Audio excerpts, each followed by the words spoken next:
And I think it's worth starting by taking stock of what's happened since 2017 over the last 5 years. And in 2017, at the last party Congress, President Xi said that the country should prioritize innovation and focus on areas of frontier technologies. The aim was to boost prowess in areas like 5G, AI, semiconductors as well. And on Sunday, President Xi will talk about the achievements China has made, likely in glowing terms, in technology. But in reality, it's been a mixed bag. You've got private tech companies faltering with their slowest growth in history. China is far from self-sufficient in many areas of technology, and the geopolitical situation is just getting tougher. Now, there were two things unforeseen to Xi and the world more broadly. The first of those really was the US-China trade war launched under President Donald Trump, which effectively turned into a tech war with restrictions on Huawei, China's key 5G and smartphone player as well. And that really set the tone that the battle for tech supremacy was on.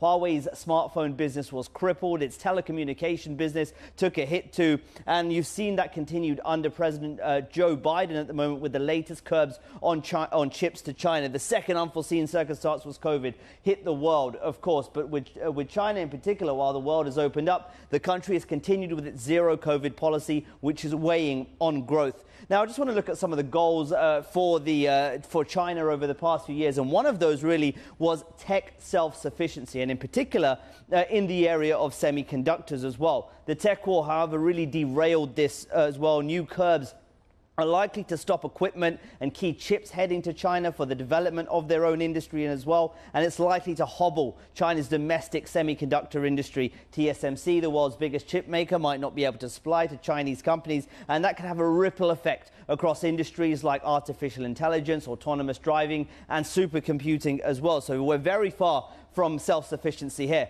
I want to look at how the Hang Seng Tech Index has performed over the last 5 years, because this gives us an indication and insight into the effect of another hallmark of the last 5 years of Xi Jinping, and that really is the tech crackdown and regulatory tightening we saw in areas from antitrust to data. And Xi really probably likely didn't know how swiftly and the impact of these, because they came in and took everybody off guard. Regulators scrambled to implement this policy that came from the top, and it wasn't very thought out in the way it was implemented, and it wasn't very well communicated to markets. And you saw that Hang Seng down 43% over the last 5 years, and this is where the regulation began to come into effect, and you see the slow decline of some of China's major tech companies as well. In 2017, President Xi said he wants to support the growth of private businesses. That clearly hasn't happened, particularly in the last couple of years. Now, there have been some successes, of course.